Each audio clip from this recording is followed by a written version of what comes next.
Olá, boa tarde. Sejam todos muito bem-vindos aqui hoje no encontro, junto com o tio Mário, para a gente comemorar o Evangelho segundo o Espiritismo, comemorar o Evampra de Ponta de Campina, né? Que hoje faz um ano, e que Jesus possa nos abençoar. Então, eu vou aguardar um pouquinho para que os nossos amigos, irmãos, familiares possam entrar na live, e que venham com toda a vibração harmoniosa, com muita alegria, porque hoje é festa, e vamos estar aqui com o nosso mestre encarnado, tio Mário, que tem essa linda missão hoje de falar sobre uma das chagas da humanidade, que é o egoísmo, não é isso, tio Mário? Isso. O egoísmo. Vou aguardar. É lá do Evangelho segundo o Espiritismo, capítulo 11, item 12. Isso, capítulo 11. Então, hoje é Uma dia mensagem 25. de Pascal. Pascal, beleza.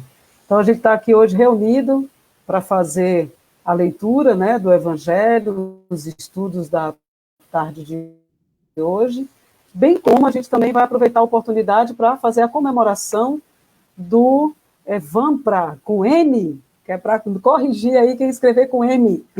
Evampra, N. De Ponta de Campina, foi dada essa oportunidade através da nossa querida Janaína, do tio Mário. Então, eu só tenho a agradecer por estar escrito nessa oficina, uma das oficinas de Jesus, que muito tem nos trazido muito amor, muito amparo espiritual, inclusive nos trabalhos da instituição espírita Nosso Lar.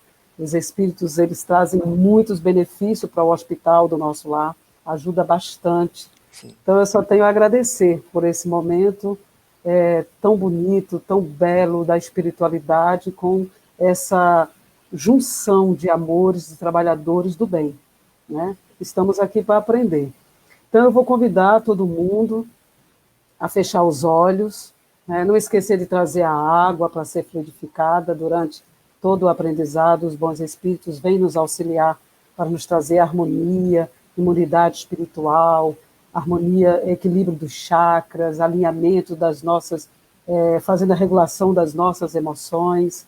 Então, vamos mentalizar toda essa cura espiritual emanada por Jesus através dos benfeitores espirituais. Então, vamos fechar nossos olhos, entrarmos em conexão com Jesus, nosso querido mestre, médico dos médicos, terapeuta de nossa alma, para que nos abençoe nesse projeto, nesse trabalho, nessa oficina, nos dando a força e a coragem, a sabedoria e a inteligência para compreendermos, através do discernimento, o Evangelho vivo de Jesus. Que os amigos benfeitores espirituais da falange de Dr. Vito possa nos harmonizar, nos proteger nesse momento de amor, nesse momento de estudo. E que o nosso querido tio Mário possa ser bem conduzido, bem inspirado no trabalho na manhã de hoje, que assim na tarde de hoje, que assim seja, graças a Deus. Eu vou fazer uma pequena introdução do texto do livro, eu trouxe um pequeno fragmento do texto do livro de Joana de Ângeles, O Tormento do Egoísmo. Okay. Deixa eu pegar aqui. Trouxe somente um fragmento.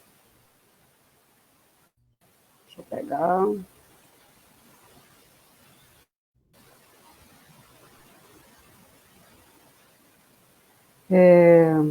Vamos lá.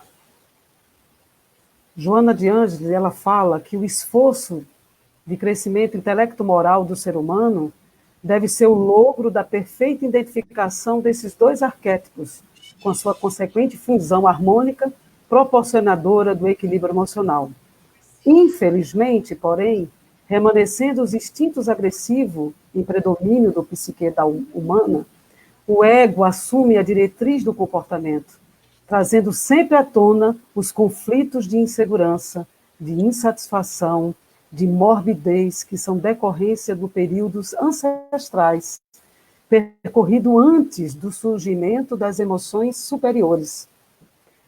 Ela fala que o ego, que se cerca de presunção e de avareza, de ciúme e desfaçatez, de suspeitas constantes e de censuras aos outros, de forma que não se torne conhecido, permanecendo na obscuridade dos seus propósitos enfermiços. Pode manifestar-se de forma gentil, com certa autenticidade, ocultando, porém, interesses mesquinhos, quais os da autopromoção, do autoexibicionismo, reagindo sempre quando não recebendo a resposta a que se aspira nas suas artimanhas. Faz-se então adversário soez e persistente. Todo aquele que não lhe concede este valor que atribui, podendo tornar-se ainda mais violento e insano. Então ela diz que o egoísmo é uma virose perigosa, que ataca a sociedade contemporânea, qual ocorreu em todas as épocas da história. Por isso que Allan Kardec nos traz a informação da chaga da humanidade, não é verdade, tio Mário?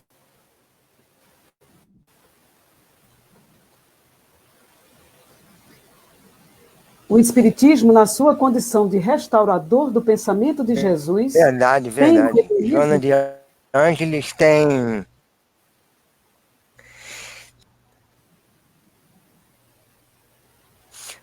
Oi, teve um delay aí. Foi.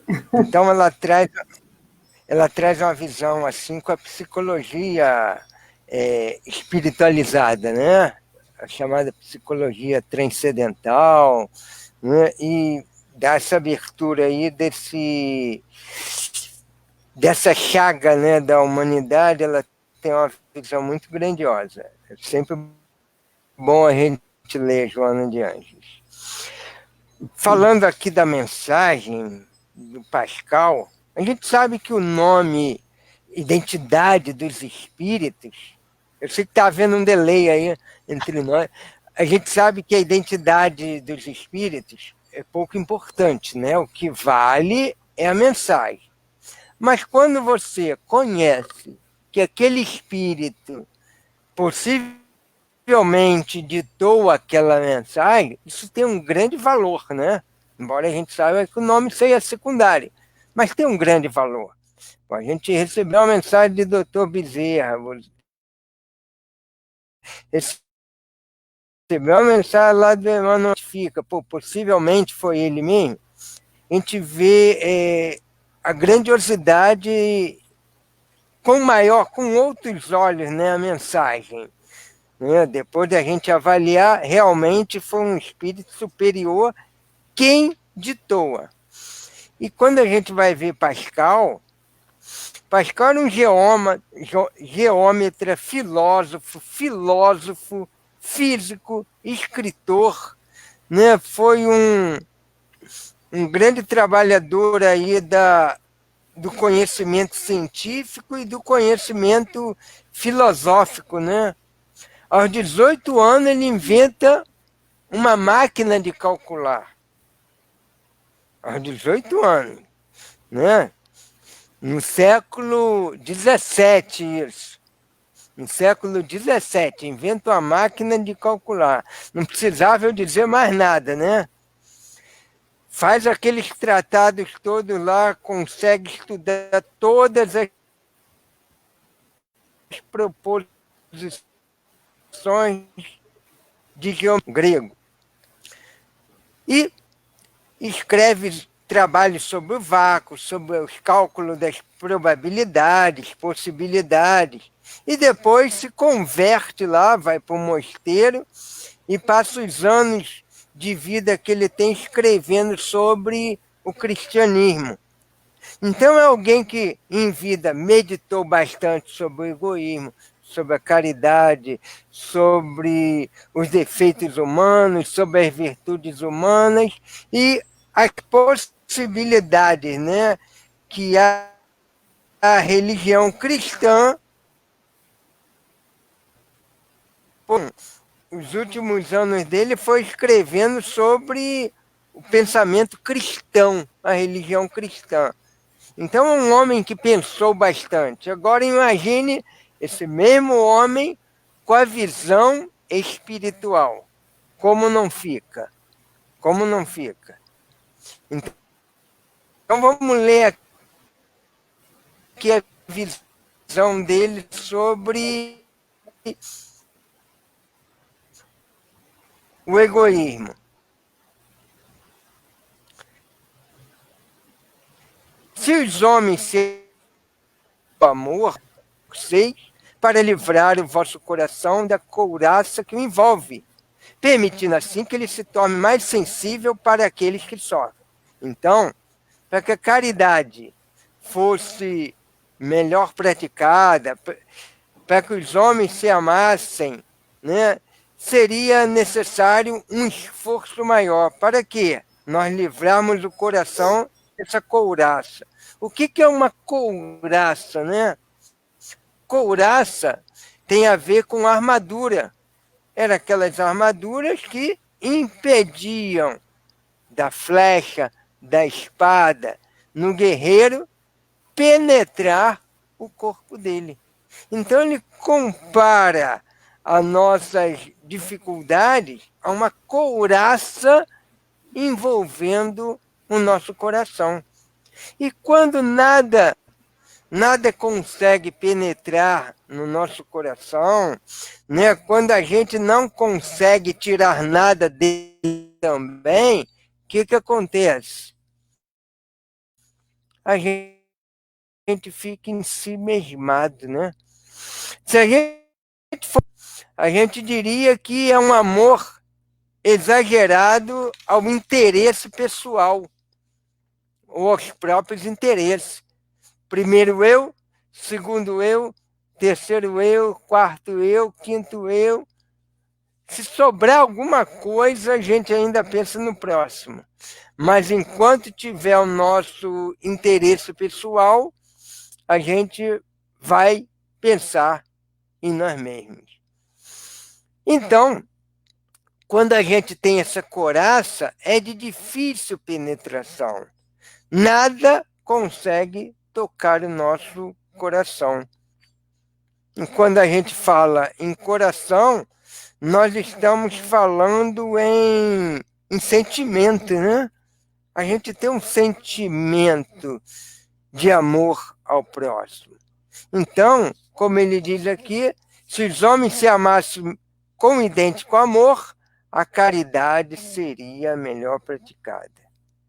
Aí ele diz, o rigorismo mata os bons sentimentos. Muitas das vezes, nós somos críticos demais com as situações e deixamos, assim, de ajudar. A gente deixa de amparar pela nossa crítica, pelo nosso rigor. A gente deixa de fazer bons trabalhos porque o rigorismo mata os bons sentimentos. Ah, eu não farei isso porque fulano é assim. Eu não farei isso porque fulano tem tal defeito. Né? E a gente vê que o Cristo não se aborrecia com isso. Né?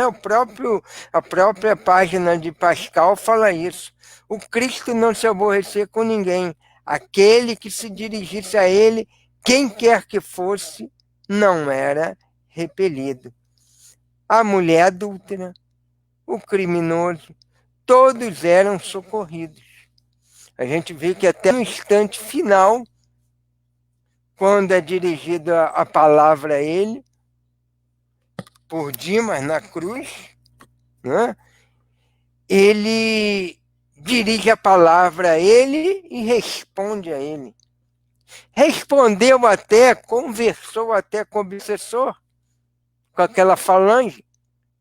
Qual é seu nome? Meu nome é Legião, porque somos muitos. Né? Dialogou. Então, com a mulher adúltera, ele a socorreu. Por quê?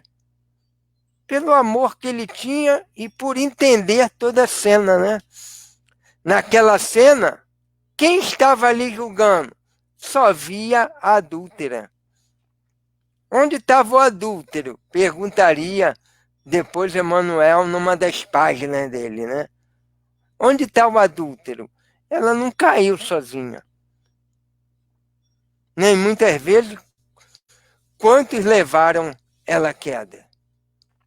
Então, Emmanuel diz que o Cristo pega, André Luiz diz que o Cristo pega justamente uma cena ligada à queda dos nossos sentimentos para fazer uma lição sobre o não julgar. Ele poderia ter pego qualquer outra cena da vida diária, mas pega justamente alguém caída na falha do sexo para nos ensinar o atire a primeira pedra aquele que tiver sem pecado. Né? Então, sabedoria ímpar, né? E conta lá o Evangelho que Jesus pergunta isso e escreve sobre a terra, né? Os que discutem bastante o Evangelho acreditam que naquela hora o Cristo escrevia o defeito de cada um deles, né? E cada um deles foi lendo. Claro que isso aí é história, a gente não tem o que saber o que o Cristo escreveu ali no chão, a gente só sabe que cada um caiu em si, né? Cada um caiu em si e foi saindo um a um. Então, Cristo pegou uma cena típica do julgamento das pessoas, né? Típico da falha humana, para ensinar-nos o não julgueis. Aqueles que tivessem pecado, atire a primeira pedra. Todos ali cheios de pecado, não teve um que atirasse a primeira pedra. Foram saindo pouco a pouco. Primeiro os mais velhos e depois os mais novos. Então ele ampara a mulher adúltera, o criminoso, o cobrador de impostos, o homem rico. A gente vê, socorre Zaqueu. Zaqueu, que segundo contam aqueles que tiveram contato com Dona Ivone Pereira, mais de perto, com o Chico, né? A gente vem a saber que Zaqueu, existe até um livro chamado, se eu não me engano, 13º Apóstolo, que Zaqueu seria Dr. Bezerra de Menezes. Há uma palhinha no livro de Tolstói sobre isso, né? Quando ele vê Zaqueu falando e ele vê quem era. Lá no livro, se vocês lembrarem o nome, me fala aí, Dona Ivone Pereira, o livro de Tolstói.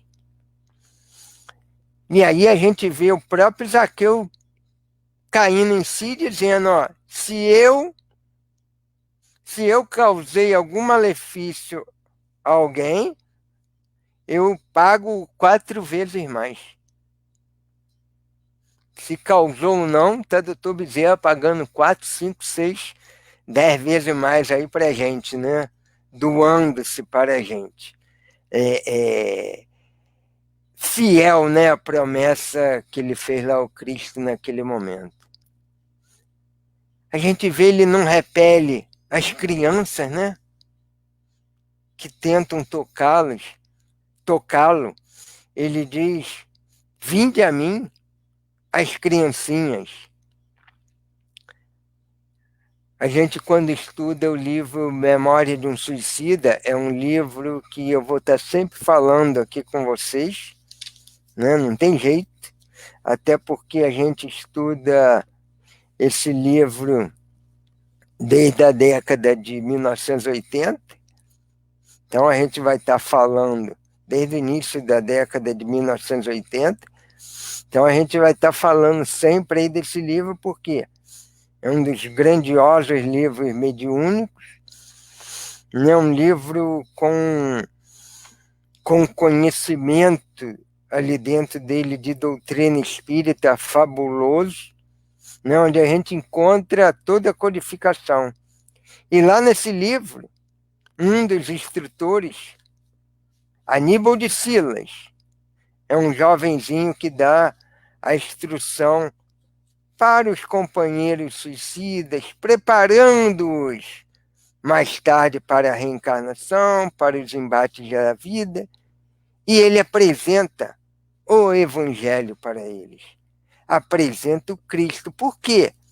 Ele tinha sido uma daquelas crianças que Jesus diz: vinde a mim, os pequeninos.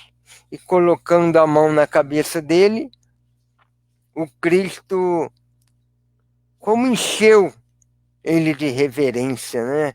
Ele ficou tão apaixonado pelo Cristo que se torna um dos discípulos. Dona Ivone Pereira achava até que o Aníbal de Silas, ela tinha essa intuição, ou de repente já tivesse até a certeza e não abriu, de que Aníbal de Silas teria sido o apóstolo Marcos, né, que é o mais novo ali a escrever o Evangelho de Marcos. Ele é narrado parte da vida dele também lá no livro Paulo Estevão, né? Paulo Estevão. Então, nós vemos que Jesus não repelia a ninguém. Então, o que a gente depreende disso aí? Se a caridade reinasse na terra, o mal não dominaria. Já diz aqui a própria codificação. Mas envergonhado, o mal se esconderia ou fugiria. Aí nós vemos aqui Pascal dizendo assim: Jesus jamais temeu que sua reputação viesse a ser atingida. Quando, pois, o tomareis como modelo de todas as vossas ações? Se a caridade reinasse na terra, o mal não teria mais poder. Fugiria envergonhado, se esconderia, porque se sentiria deslocado em toda parte. Então o mal desapareceria. Ficai bem certo disso. E nós vemos, né, em quantos locais nós já vimos a caridade ser praticada, né? Vemos aí os próprios serviços sociais das nossas casas espíritas. E quantos jovens se salvaram? Quantos jovens deixaram de ir para um caminho duvidoso, o caminho mesmo do mal? Quantas pessoas largaram seus vícios? Quantos, através da doutrina espírita, da caridade que eles recebem ali, do amparo, até mesmo do amparo material, né? Porque a fome dói, não tem jeito. Né? O frio enregela o corpo. Então, às vezes, a caridade do pão, do cobertor, às vezes tem que ser feita. E aí, quantos não tiveram um fio de esperança, uma luz de esperança, melhor dizendo, em suas almas, para que pudesse progredir, para que pudesse continuar, para que pudessem não desistir da vida. Então a gente vê o mal fugindo envergonhado. Jesus, ele não tinha esses pudores, né? Jamais temeu que sua reputação viesse a ser atingida. Então é como dissesse, né? Como diz aqui, melhor dizendo, diz Pascal: começai dando o exemplo. Sede caridosos para com todos, indistintamente. Como é que Jesus entendia a caridade? Benevolência para com todos, perdão das ofensas indulgência ao erro alheio. Benevolência para com todos, né? Fazendo bem para com todos, indulgência ao erro alheio, porque muitas das vezes nós vemos um cisco que está no olho do outro, mas não vemos uma trave que está no nosso. Isso me lembra muito lá a frase de André Luiz, se eu não me engano, no livro Sinal Verde. A vida dos outros, o próprio nome já diz, é a vida dos outros. E às vezes a gente se cansa tanto, né? Preocupado com a vida dos outros, no sentido de crítica, né? Não é preocupado no sentido de ajudar, não. No sentido de crítica, né? Sem dar nenhuma solução. Né? Ou às vezes querendo dar solução para os outros e não dando para a nossa própria vida. Então, é coisas que nos faz pensar, né? Sede caridosos para com todos, indistintamente. Esforçai-vos para não dar atenção àqueles que nos olham com desdém. Quantos vão dizer que vocês estão malucos, se preocupando com os outros, né? Se preocupando em fazer o evangelho da praia, na praia, né? Na praia, o evangelho na praia, se preocupando em ir ao centro, se preocupando em dar aula, E aí, claro, estamos aqui falando fora pandemia, tá, gente? Fora pandemia. E aí a gente vê que muitas das vezes vão olhar a gente com desdém. Muitas das vezes até um parente mesmo, né? Daqui a pouco você pega a sua cama e leva para o centro. Só vai faltar isso agora. Às vezes até o parente mesmo, né? Quando não entende que você tem um compromisso naquele dia, naquela hora, um compromisso. Mas você não pode faltar um dia, né? As pessoas vão te cobrar. Mas é aquela coisa, se você abraçou uma tarefa, você tem que respeitar o teu compromisso. Você está sendo honesto com você mesmo, né? Primeiramente. E depois honesto com os seus guias espirituais, pensando mais alto com Jesus, né? Que é o patrão, o dono da tarefa. Eu estava falando para uma amiga minha, essa semana, que em falando de evangelho, a gente nem sempre vai conseguir fazer isso tudo. Mas a gente deve ser pelo menos igual o camarada da tabuleta. Não tem o pessoal que anda com a tabuleta fazendo propaganda? Tem uns que até se vestem, né, com uma tabuleta, fazendo propaganda, produto tal, a loja tal, né? Nós somos igual o homem da tabuleta.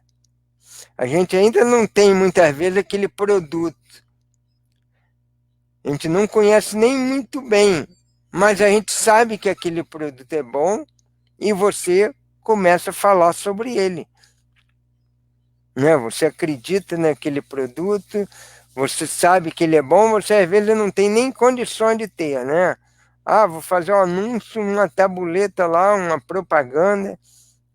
Eu sei que está meio fora de moda propaganda com tabuleta, né? Agora é tudo pop-up, né? Tudo via internet.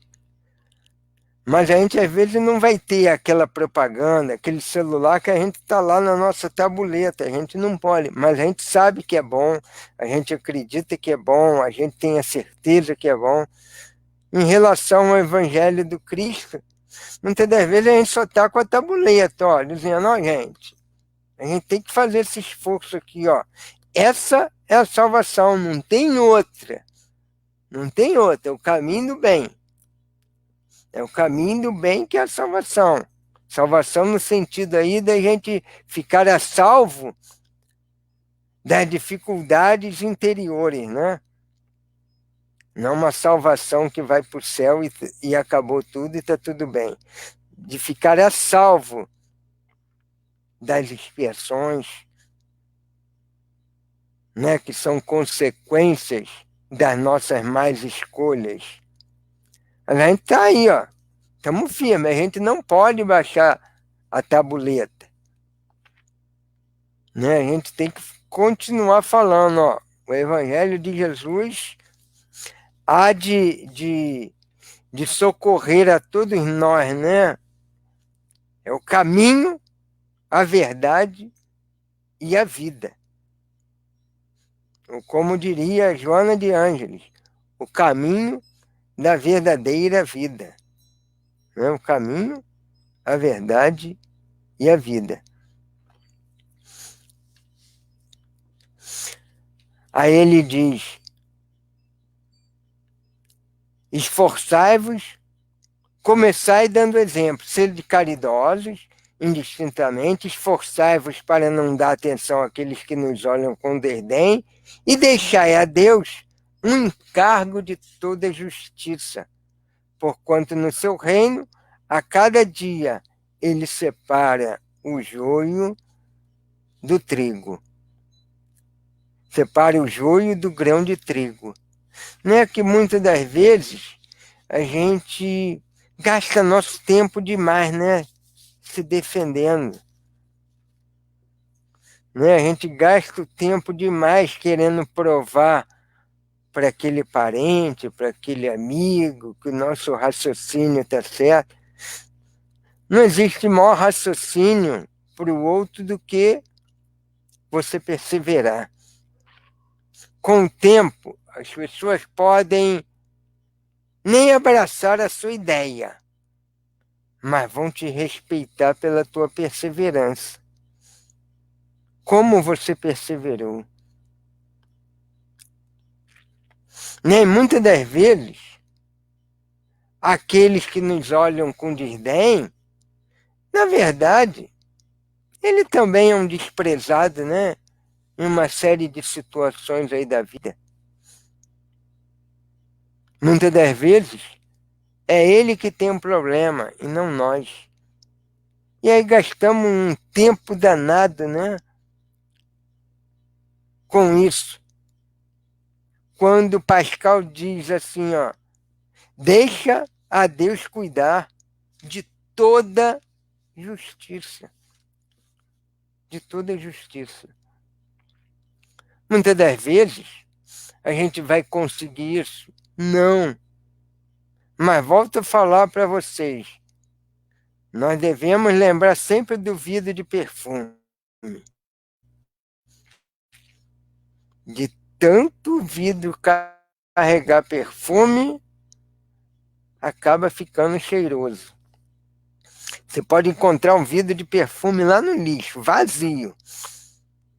Você vai abrir o vidrinho, tá lá um cheiro de perfume. Vai lá no lixão, achou lá um vidro jogado fora. Pode abrir e ver se ele não está com cheiro de perfume. De tanto ele carregar o perfume, e assim somos nós.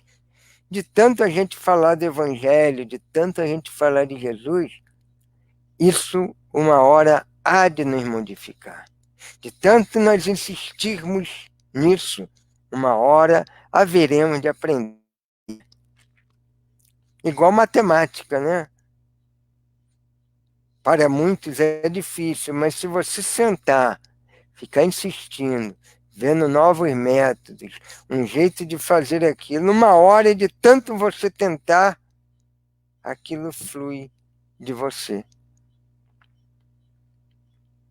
Né? Igual aprender uma língua, né? De tanta pessoa ir falando, ouvindo, daqui a pouco ela está falando, né? Eu atendi muitos trabalhadores dessas petroleiras que trabalham com mão de obra internacional, né, de várias partes do mundo, e a gente fazia lá os exames deles. E a gente via pessoas lá sem instrução, né?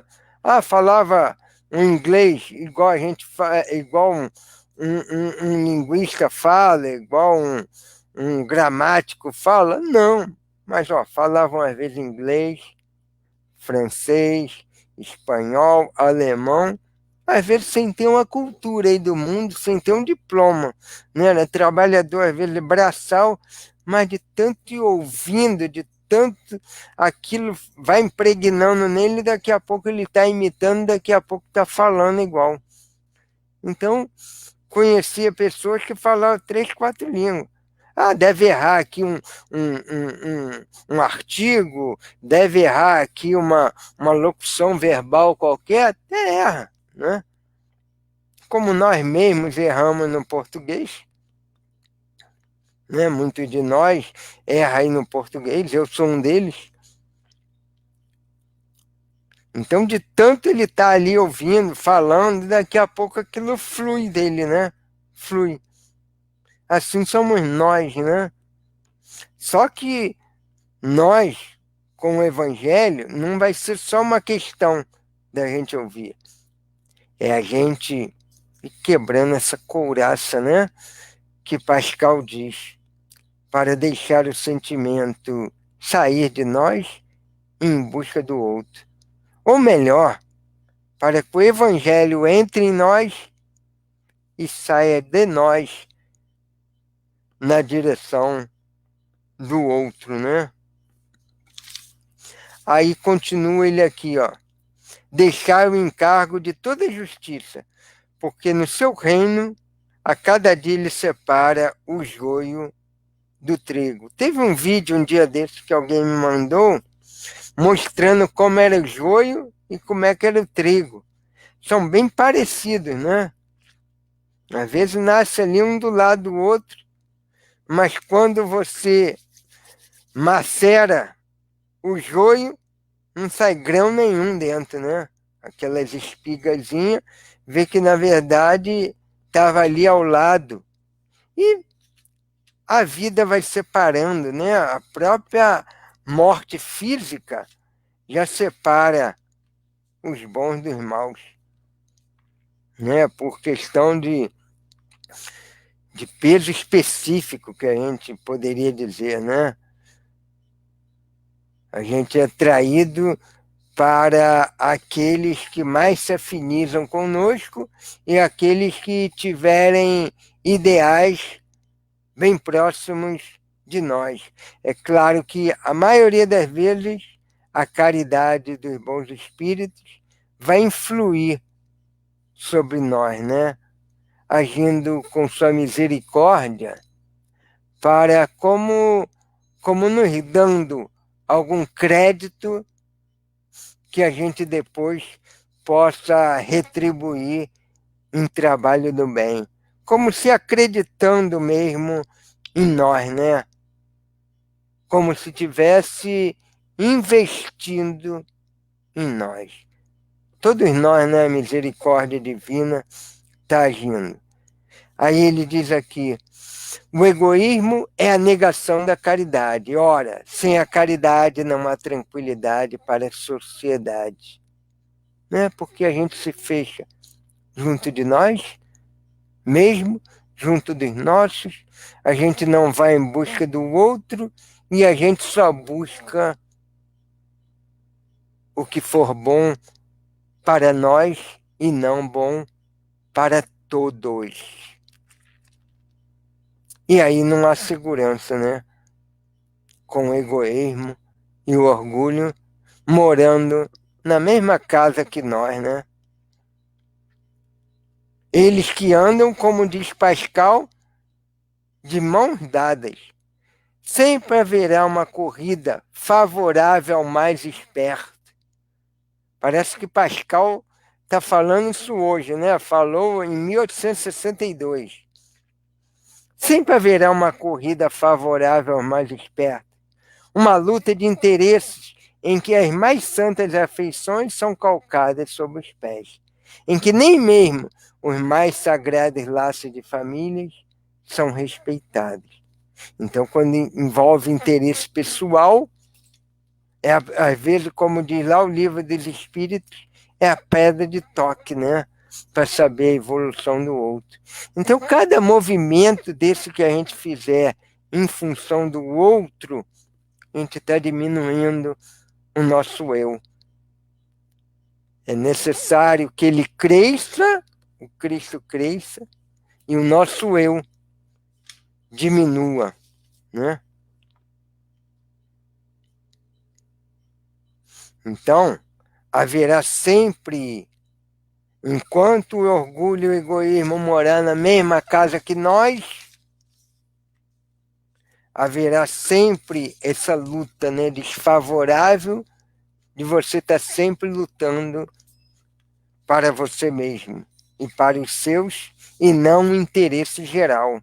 Isso a gente vê não só em política, como em tudo, né? Em tudo. Mas nós temos a obrigação de fazer diferente, porque nós já conhecemos o que eles não conhecem. Temos a obrigação. E agora vamos lá para o livro Instruções dos Espíritos, lá na 323.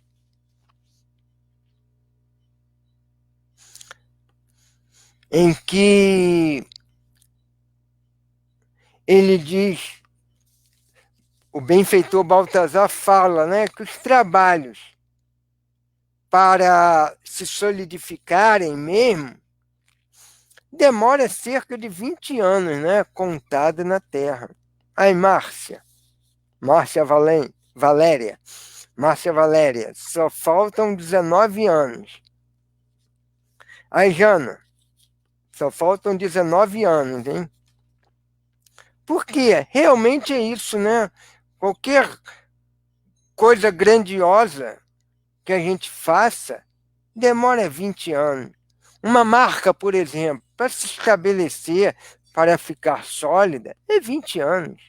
Imagina um trabalho no bem, se 10 coisas materiais demoram isso, um profissional pegar uma manha, né, pegar uma expertise, né, fabulosa sobre aquilo que ele é especialista, demora 20 anos. Imagina as coisas espirituais, os trabalhos de Jesus. Demora tempo para aprimorar. Então, para se solidificar, demora mais ou menos cerca de 20 anos contado da Terra. E aí o entrevistador diz, e as pessoas têm tanta pressa. Aí ele diz, as pessoas têm muita pressa, mas em média leva 20 anos no tempo terreno para implantar um serviço com bom nível de relação entre os dois planos. Então, Márcia, mais 19 anos aí. Jana, mais 19 anos aí para a gente ficar afiado com os benfeitores. Entender o que os benfeitores querem de nós. E o médio que se aproxima leva em média 8 a 10 anos para se integrar com a direção espiritual da casa. Aqueles que estão aqui há menos tempo que o citado podem ficar tristes à vontade, porque o período não é menor. Isto é toda uma tarefa. Por mais amor que vocês digam que tem, é uma tarefa de integração fluídica. Dificilmente se faz em menos de 8 anos. É um ciclo que tem que ser cumprido. Né? Aí a gente vê os anos lá que André Luiz ficou junto de Chico Xavier, até que ele fizesse aquela afinidade fluídica para poder editar aquelas obras monumentais, com muito enriquecimento, né? Com muito conhecimento de plano espiritual. Se eu não me engano, foram 8 anos. Os que perseveram ganharão os louros das realizações. Os que não perseveram, ninguém os acusará. Aí o entrevistador diz: eu acho que é necessário esse número de anos contado pela Terra para nós encarnados demonstrar nossa determinação. Ele, entre muitas outras coisas. Aí alguém pergunta lá: o senhor disse que é preciso um período de 8 a 10 anos para a integração com a casa espírita, com a espiritualidade, mas e esse em médio com 15 ou 20 anos ligado a uma casa que largam e também largam o trabalho e a doutrina espírita? E aí ele diz: temos várias considerações a fazer. Se largam a casa espírita, é porque não estavam realmente integrados ao trabalho dela. Eles estavam aceitos, mas não pertenciam. Esse é um aspecto. Tá, gente? Cada caso será um caso. Ele está analisando aqui de maneira geral. Um outro caso, aspectos que são relevantes da vida da pessoa. Ela então pede o adiamento dos seus compromissos. E se resolve mudar de cidade para atender a um determinado objetivo, apresenta o caso à espiritualidade. Ela vai e volta, ou vai e não volta. Né? Quantos aí não se mudaram, largaram um serviço, tiveram que mudar de cidade, de trabalho, horário de trabalho? O plano espiritual entende isso tudo. É diferente de quando você deserta num serviço. Há casos em que pode dizer que houve um adiamento temporário ou definitivo, em termos de reencarnação. Claro que tudo é sempre temporário, porque se a pessoa resolve abandonar a tarefa mediúnica hoje e desencarnar, sem voltar a exercê-la, o caso vai ser considerado como abandono temporário. Ela retornará na próxima existência com a mesma tarefa, por isso é sempre temporário. Só que com maior ou menor número de anos, ela é considerada apenas como uma pessoa que adiou o compromisso. Não há também nenhum questionamento quanto a isso.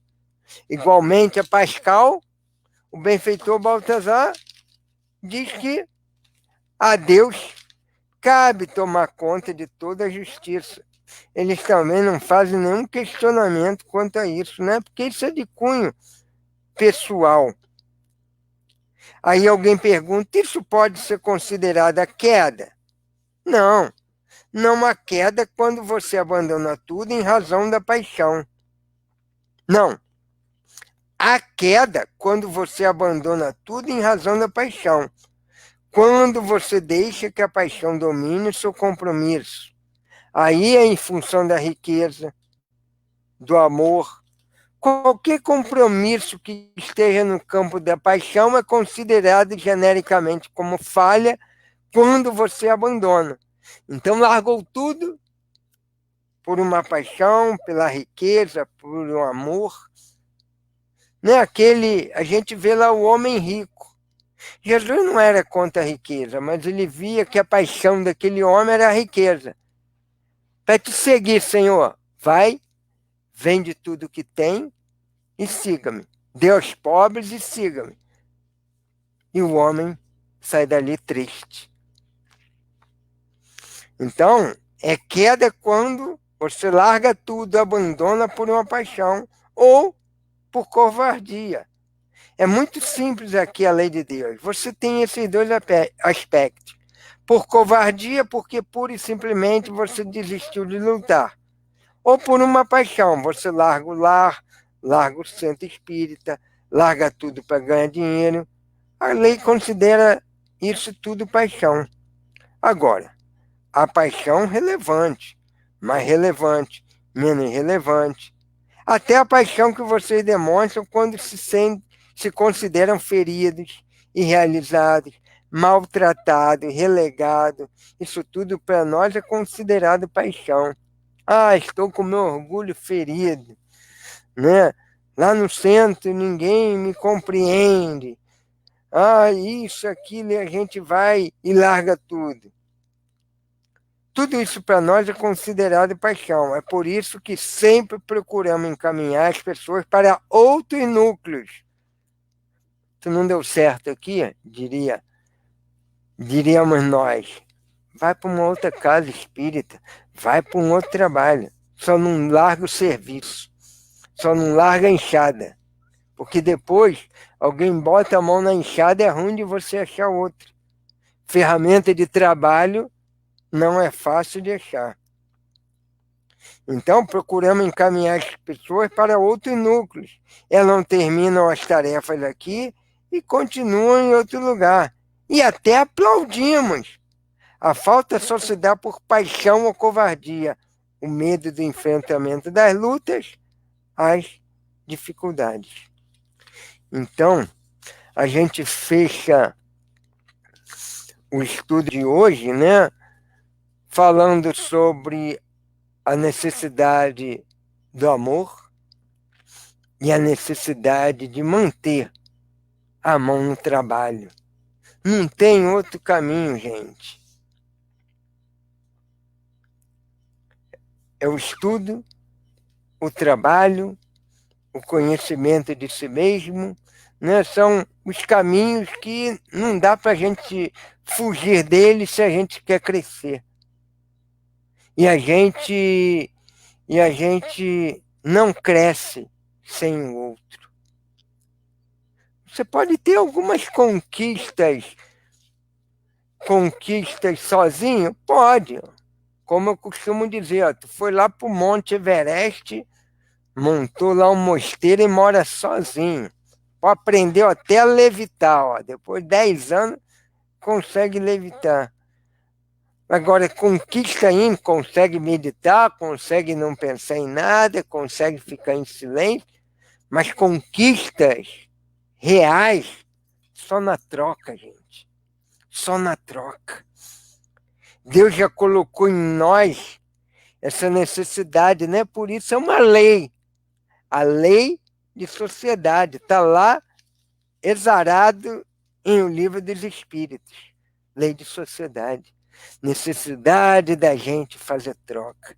E isso que a gente está fazendo aí no Evampra, seja lá o Evampra inicial, seja os filhos lá do Evampra e o Evangelho de Ponta de Campina. Podemos dizer que é irmão, né? Não é nem filho, é irmão do Evampra de Cabo Branco. Estamos aqui trocando, né? Aquele contato que a gente tem ali na praia, um com o outro, de contar a experiência, de falar do Evangelho, torna a gente, cada um de nós, melhor. Quando a gente aprende, quando a gente ouve a palavra do outro, presta atenção lá no Evangelho, é uma troca. Estamos aprendendo a formar famílias espirituais. Como a gente quer viver em família espiritual se a gente não aprende a viver em família espiritual? Estamos montando, né? Né, Márcia? Já montamos aqui a nossa famíliazinha de Evampra Ponta de Campina. Né? Faz um ano agora que a Márcia Valéria abriu lá as portas do seu lar para a gente fazer o primeiro culto, né, simbolizando lá o Evangelho na praia de Ponta de Campina. E aí estamos aqui, trocilha espiritual. Ah, pequenininha, família espiritual. Mas é assim que se forma a família espiritual. Né? Se a gente não conseguir viver, como diz André Luiz, entre 6 a 8 pessoas, como é que a gente vai viver na família universal? Tem que aprender. A gente já consegue sair da nossa famíliazinha, de dentro da nossa casa, e está aí no Evangelho da Praia, formando uma outra família, criando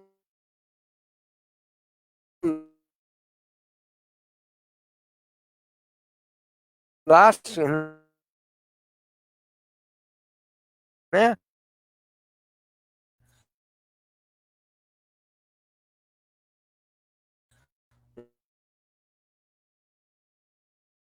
Um com o outro. Esse é o objetivo, não tem outro. Quando a gente fala em egoísmo, é muito difícil as pessoas vibrar com o sucesso do outro. Não é fácil, não. Até porque muitas das vezes aquilo te falta, né? O que o outro conquistou te falta. Então você sair de dentro de você mesmo e aplaudir a conquista do outro é difícil. Mas é um exercício que a gente tem que fazer. E só nessa troca, né? Só nessa troca aí, a gente sentado aí na praia, conversando um com o outro, a gente na casa espírita, a gente não trabalha no bem, é que a gente vai proporcionar um outro. Isso aí.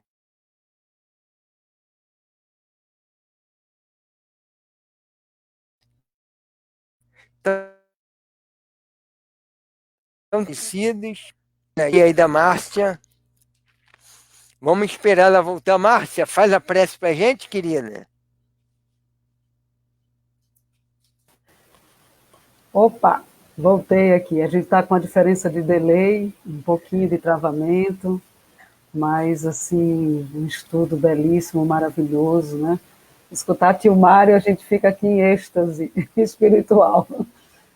Então, aproveitando aí o tema, né, que é sobre o egoísmo, a gente também não pode deixar de esquecer os nossos benfeitores espirituais, que têm aí feito toda a proteção da casa, né, do Evâmpara, dos nossos trabalhos, para nos erguer com muita disciplina, muita coragem, muita força. Então, o agradecimento a esses benfeitores, que muitas vezes a gente nem vê, nem percebe os ataques entre 70% a 80% que somos jogado, minado diretamente sobre nós. Os espíritos trabalham para nos aliviar. Então, cabe a cada um de nós, com muita responsabilidade, ficar com os outros 20%, né, em atenção plena, ligado à caridade, ligado ao amor, ligado ao estudo, que é o que nos dá toda a sustentação. Então, que não sejamos egoístas, para a gente não esquecer essa proteção 24 horas que a espiritualidade está nos dando, né? Eu agradeço humildemente a falange do Dr. Vitor, agradeço a Janaína por ter me convidado para a gente começar esse trabalhinho lá. Então, nós aqui temos 19 A anos, internet né? não tá boa pra Mas gente. o Evampa de Cabo Branco tem só falta 9. Então, É, eu vou seguir essa sombrinha aí de Janaína, aprender com ela e agradecer pela confiança, lembrar também do seu momento lá em casa, fazendo o primeiro evangelho, que foi assim, para mim, foi um grande presente. Então, eu estou aqui, firme, forte, não independente de estar lá em Ponta de Campina, hoje está aqui em Tambaú, mas a gente tem o apoio de toda a comunidade espiritual. Aqui somos poucos os encarnados envolvidos, mas no plano espiritual, a falange que nos cobre são milhares. Então, assim, temos muito que pegar a enxada aí que falaram, né, erguer o nosso, nosso esforço e seguirmos muito tranquilamente nesse trabalho caridoso. Uma oficina belíssima, que tem as muralhas da espiritualidade que poucos centros espíritas têm. Eu sempre falo isso para a Janaína, as muralhas do encontro amoroso ali na natureza, onde a gente faz o evangelho, que é o que Jesus nos ensinou, né, quando ele fazia o Sermão da Montanha. Então, a gente só tem prioridade de estar nessa oficina. Eu estou feliz, eu estou em festa. Eu até vou convidar todo mundo, se quem quiser, a gente entrar naquele linkzinho, só para a gente fazer uma rápida comemoração, poder falar algumas coisas, alguns apontamentos que a espiritualidade nos ajuda sempre, e a gente se encontrar. Eu faço o link como eu fiz com o aniversário do Evan, para que só falta 9 anos para ter consolidação na espiritualidade, a gente fazer uma pequena encontro rapidinho também. Sim. Para o Evandro de um ano, que faltam 19. Então, assim, vou agradecer, tio Mário, pela belíssima palestra, pelo seu carinho, pelo seu amor para conosco, né? E vou convidar todos os nossos irmãos agora para novamente fecharmos os nossos olhos, aproveitar a água que está sendo fluidificada, ou que já foi fluidificada pela espiritualidade, para que traga essa harmonia. Então vamos fechar os nossos olhos, entrar em comunicação com o nosso Mestre amado Jesus, que Jesus possa, através do medicamento, da água, enviado pelos benfeitores espirituais da Falange do Dr. Vito, nos trazer a paz que Ele nos doou, nos trazer o amor em nossos corações, nos colocando a centelha divina do compromisso das nossas promessas antes de virmos aqui encarnados, podermos com muita coragem, muita força, muita fé inabalável em qualquer tempo, seguir o caminho de Jesus. E que esses benfeitores espirituais de cada um de nós possa nos trazer a inspiração desse amor, dessa colheita do Evangelho vivo que Ele nos deixou. É a nossa única bússola. Deus, causa primária de todas as coisas, nos deu um único modelo e guia, seu Filho amado, Jesus. E que Nossa Senhora, com sua falange, as filhas de Maria, possa, através dos seus buquês de rosa, cair em todas as nossas casas, nos trazendo a harmonia, a limpeza espiritual, a regulação das nossas emoções, para que a gente possa manter limpo o nosso ambiente dos nossos pensamentos, dos nossos sentimentos, e florescendo a nossa verdadeira intenção do amor e a convicção do trabalho, da caridade, da benevolência, da indulgência para com o próximo. Que Jesus, nosso Mestre maior, esteja conosco, hoje e sempre. Amém. Graças a Deus. Que assim seja. Gratidão. Fica com Deus, gente. E eu mando o link para todo mundo que estiver lá. Joia. Um beijão, valeu, gratidão. Gratidão, Wilde, pela ajuda técnica. Obrigado, Wilde. E pela vibração aí que nos traz. Gratidão a Janaína também e a todos os que estão aí, todos os amigos. Muita paz, um beijo no coração.